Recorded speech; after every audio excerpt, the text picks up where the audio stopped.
नमस्कार दोस्तों, आज के इस वीडियो में हम कंप्यूटर कीबोर्ड शॉर्टकट की Ctrl+A से लेकर Ctrl+Z तक सभी शॉर्टकट की के बारे में बात करेंगे। आज का वीडियो उन सभी के लिए है जो कंप्यूटर में मास्टर बनना चाहते हैं, फास्ट काम करना चाहते हैं, पर 90% लोग इन शॉर्टकट की के बारे में नहीं जानते। तो आज के इस वीडियो में Ctrl+A to Z सभी शॉर्टकट की के बारे में डिटेल में बात करेंगे ताकि आप अच्छी तरह से समझ सकें और अपने कंप्यूटर में यूज़ कर पाएँ। तो जल्दी से वीडियो को लाइक कर दीजिए और ऐसी ही कंप्यूटर की नॉलेज के लिए चैनल को सब्सक्राइब जरूर कर लीजिए। तो चलिए दोस्तों, वीडियो को शुरू करते हैं। तो सबसे पहली शॉर्टकट की है Ctrl+A सिलेक्ट ऑल। एक साथ पूरे टेक्स्ट को सिलेक्ट करने के लिए Ctrl+A शॉर्टकट की का इस्तेमाल होता है। जैसे ही मैंने Ctrl+A को प्रेस किया तो सभी टेक्स्ट एक साथ सिलेक्ट हो गए। तो इस प्रकार से सभी टेक्स्ट को एक साथ सिलेक्ट करने के लिए Ctrl+A का यूज़ कर सकते हैं। उसके बाद अगली शॉर्टकट की है Ctrl+B। सिलेक्ट किए गए टेक्स्ट को बोल्ड करने के लिए यानी मोटा करने के लिए Ctrl+B का यूज़ होता है। तो मैं यहाँ पर इस पैराग्राफ को सिलेक्ट कर लेता हूँ और Ctrl+B को जैसे ही प्रेस करता हूँ तो आप यहाँ पर देख सकते हैं टेक्स्ट बोल्ड हो गए हैं यानी कि मोटा हो गए हैं। अगली शॉर्टकट की है Ctrl+C कॉपी। सिलेक्ट किए गए टेक्स्ट को कॉपी करने के लिए Ctrl+C का यूज़ होता है। मैं इस पैराग्राफ को सिलेक्ट कर लेता हूँ और जैसे ही Ctrl+C को दबाता हूँ तो यहाँ पर ये टेक्स्ट कॉपी हो जाएगा। उसके बाद आप जहाँ पर भी इसे पेस्ट करना चाहते हैं वहाँ पर पेस्ट कर दीजिए। तो इस प्रकार से आप Ctrl+C का इस्तेमाल कर सकते हैं। Ctrl+D open font window. MS word में Ctrl+D शॉर्टकट की से आप फॉन्ट विंडो को ओपन कर सकते हैं। जैसे ही मैंने Ctrl+D बटन को प्रेस किया तो आप यहाँ पर देख सकते हैं फॉन्ट विंडो ओपन हो गई है। यहाँ पर से आप फॉन्ट को कस्टमाइज कर सकते हैं। उसके बाद है Ctrl+E सेंटर अलाइन। टेक्स्ट को लाइन के बीच में लाने के लिए, सेंटर में लाने के लिए Ctrl+E शॉर्टकट की का इस्तेमाल होता है। सबसे पहले तो मैं Ctrl+A से सिलेक्ट ऑल कर लेता हूँ। उसके बाद Ctrl+E को दबाना है तो यहाँ पर आप देख सकते हैं टेक्स्ट एकदम सेंटर में आ गए हैं, बीच में आ गए हैं। मैं एक एग्जांपल से समझाता हूँ। मैं एक वर्ड लिखता हूँ डॉक्यूमेंट। अब Ctrl+E को दबाना है तो ये डॉक्यूमेंट वर्ड सेंटर में आ जाएगा। तो इस प्रकार से आप कोई भी वर्ड को सेंटर अलाइन कर सकते हैं। Ctrl+F find. डॉक्यूमेंट या पेज में वर्ड को फाइंड करने के लिए, ढूंढने के लिए Ctrl+F शॉर्टकट की का यूज़ होता है। मुझे यहाँ पर एक वर्ड को फाइंड करना है डॉक्यूमेंट। तो मैं क्या करूँगा, Ctrl+F को प्रेस करूँगा तो इस प्रकार से एक डायलॉग बॉक्स ओपन हो जाएगा। आप जो भी वर्ड को फाइंड करना चाहते हैं उसे यहाँ पर टाइप करें। तो मैं डॉक्यूमेंट वर्ड को यहाँ पर फाइंड करना चाहता हूँ तो यहाँ पर मैं डॉक्यूमेंट वर्ड लिखूँगा। तो जहाँ पर भी डॉक्यूमेंट वर्ड होगा इस तरह हाईलाइट देखने को मिलेगा। तो इस शॉर्टकट की से आप आसानी से कोई भी वर्ड को फाइंड कर सकते हैं। उसके बाद अगली शॉर्टकट की है Ctrl+G गो टू। किसी दूसरे पेज नंबर पर डायरेक्ट जाने के लिए, सीधा जाने के लिए Ctrl+G का इस्तेमाल होता है। तो चलिए प्रैक्टिकली समझते हैं। यहाँ पर आप देख सकते हैं 5 पेज है, मुझे डायरेक्ट 5वें पेज नंबर पर जाना है। तो मैं Ctrl+G को प्रेस करूँगा तो एक डायलॉग बॉक्स ओपन हो जाएगा। पेज को सिलेक्ट कर लेना है और जो भी पेज नंबर पर आप जाना चाहते हैं उसे यहाँ पर टाइप करें।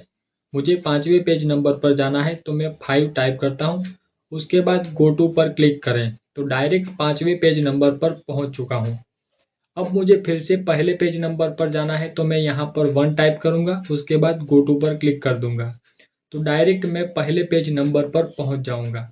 तो इस प्रकार से आप डायरेक्ट किसी पेज नंबर पर जाने के लिए Ctrl+G शॉर्टकट की का इस्तेमाल कर सकते हैं। उम्मीद करता हूँ यहाँ तक आपको समझ में आ गया होगा। अब बात करते हैं अगली शॉर्टकट की Ctrl+H रिप्लेस। किसी वर्ड को रिप्लेस करने के लिए, बदलने के लिए Ctrl+H का यूज़ होता है। तो मैं यहाँ पर डॉक्यूमेंट वर्ड की जगह पर नोटबुक वर्ड लिखना चाहता हूँ तो मैं Ctrl+H को दबाता हूँ। यहाँ फाइंड वर्ड में डॉक्यूमेंट टाइप करना है और नीचे दोस्तों आप जो भी वर्ड डॉक्यूमेंट की जगह पर लिखना चाहते हैं उसे यहाँ पर आपको टाइप कर लेना है। तो मैं नोटबुक वर्ड को यहाँ पर टाइप कर लेता हूँ। तो जहाँ पर भी डॉक्यूमेंट वर्ड होगा वहाँ नोटबुक वर्ड आ जाएगा, रिप्लेस हो जाएगा। तो रिप्लेस ऑल पर क्लिक करना है तो यहाँ पर आप देख सकते हैं डॉक्यूमेंट वर्ड की जगह पर नोटबुक वर्ड आ गया है। तो इस प्रकार से दोस्तों किसी भी वर्ड को रिप्लेस करने के लिए आप Ctrl+H का इस्तेमाल कर सकते हैं। उसके बाद है Ctrl+I इटालिक। सिलेक्ट किए गए टेक्स्ट को इटालिक करने के लिए, टेढ़ा या तिरछा करने के लिए Ctrl+I का यूज होता है। आप किसी भी वर्ड को या पैराग्राफ को इटालिक करना चाहते हैं उसे सिलेक्ट करें, उसके बाद Ctrl+I को दबाएं तो वो इटालिक हो जाएगा, थोड़ा टेढ़ा हो जाएगा। Ctrl+J justify. टेक्स्ट को लेफ्ट साइड और राइट साइड को एक लाइन में करने के लिए, एक समान सीधा करने के लिए हमें इस टेक्स्ट को लेफ्ट और राइट साइड को एक लाइन में करना है। तो हम Ctrl+J शॉर्टकट की को दबाएंगे तो ये एक लाइन में हो जाएगा। इस प्रकार से आप लेफ्ट और राइट साइड को एक लाइन में लाने के लिए जस्टिफाई का यूज कर सकते हैं। उसके बाद है Ctrl+K insert hyperlink. Select text में लिंक करने के लिए Ctrl+K का यूज होता है। मैं यहाँ पर डॉक्यूमेंट वर्ड में हाइपरलिंक करना चाहता हूँ तो डॉक्यूमेंट वर्ड को सिलेक्ट करना है, उसके बाद Ctrl+K को दबाना है तो इंसर्ट हाइपरलिंक का डायलॉग बॉक्स ओपन हो जाएगा। यहाँ पर से मैं एक इमेज को सिलेक्ट करता हूँ और ओके पर क्लिक कर देता हूँ। तो यहाँ पर आप देख सकते हैं डॉक्यूमेंट वर्ड का कलर ब्लू हो गया है। इस पर माउस का कर्सर लेकर जाना है। उसके बाद ये हमें बताएगा कि कंट्रोल बटन को प्रेस करके होल्ड रखना है और क्लिक करना है तो ये ओपन हो जाएगा। तो इस प्रकार से आप Ctrl+K शॉर्टकट की का यूज हाइपरलिंक के लिए कर सकते हैं। उसके बाद है Ctrl+L लेफ्ट अलाइन।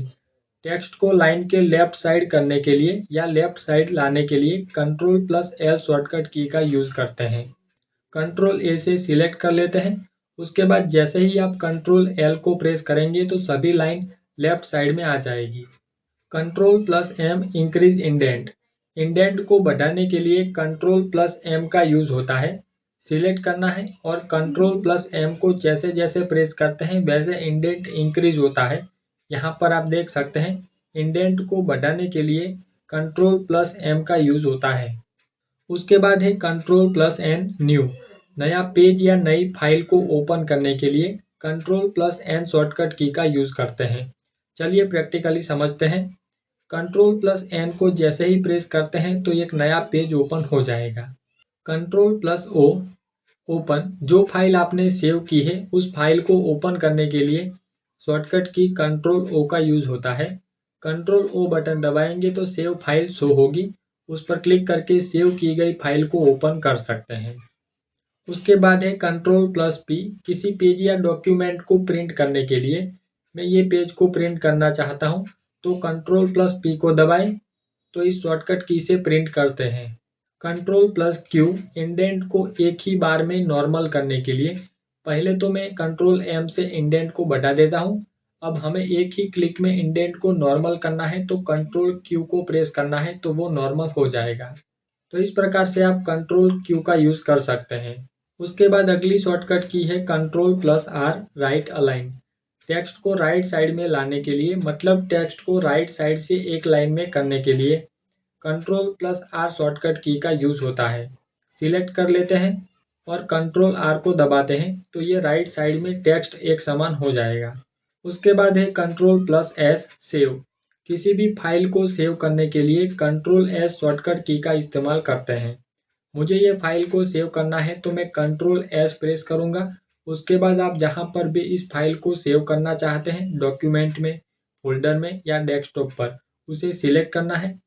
उसके बाद फाइल का नाम टाइप करें और सेव पर क्लिक करें तो ये फाइल सेव हो जाएगी। तो इस प्रकार से आप फाइल को सेव करने के लिए इस शॉर्टकट की का यूज़ कर सकते हैं। उसके बाद है Ctrl+T hanging indent. Hanging indent के लिए Ctrl+T शॉर्टकट की का यूज होता है। प्रैक्टिकली समझते हैं। ऑल सिलेक्ट करता हूँ। अब जैसे हम Ctrl+T को दबाते हैं तो ये हैंगिंग इंडेंट होता है।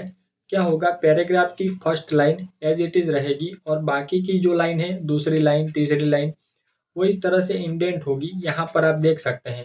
तो इस प्रकार से आप Ctrl+T शॉर्टकट की का इस्तेमाल हैंगिंग इंडेंट के लिए कर सकते हैं। Ctrl+U किसी भी टेक्स्ट को अंडरलाइन करने के लिए, तो उस टेक्स्ट को सिलेक्ट करना है। उसके बाद Ctrl+U को प्रेस करना है तो टेक्स्ट अंडरलाइन हो जाएगा। अंडरलाइन के लिए Ctrl+U का यूज करते हैं। Control plus V paste, paste करने के लिए यूज होता है। जो टेक्स्ट को आप कट या कॉपी करते हैं उसे पेस्ट करने के लिए कंट्रोल प्लस वी शॉर्टकट की का यूज होता है। एक एग्जांपल से समझते हैं। कंट्रोल सी से टेक्स्ट को कॉपी करते हैं और यहाँ पर हम कंट्रोल वी से पेस्ट करते हैं। तो इस प्रकार से आप कंट्रोल वी का यूज कर सकते हैं। उसके बाद है control plus W close. Window को क्लोज करने के लिए कंट्रोल डब्ल्यू को जैसे प्रेस करते हैं तो विंडो क्लोज हो जाएगी। उसके बाद है control plus x cut. Select text को कट करने के लिए प्रैक्टिकली समझते हैं। ये टेक्स्ट को यहाँ पर से मैं कट करता हूँ, जैसे ही कट किया तो वो टेक्स्ट यहाँ पर से हट जाएगा।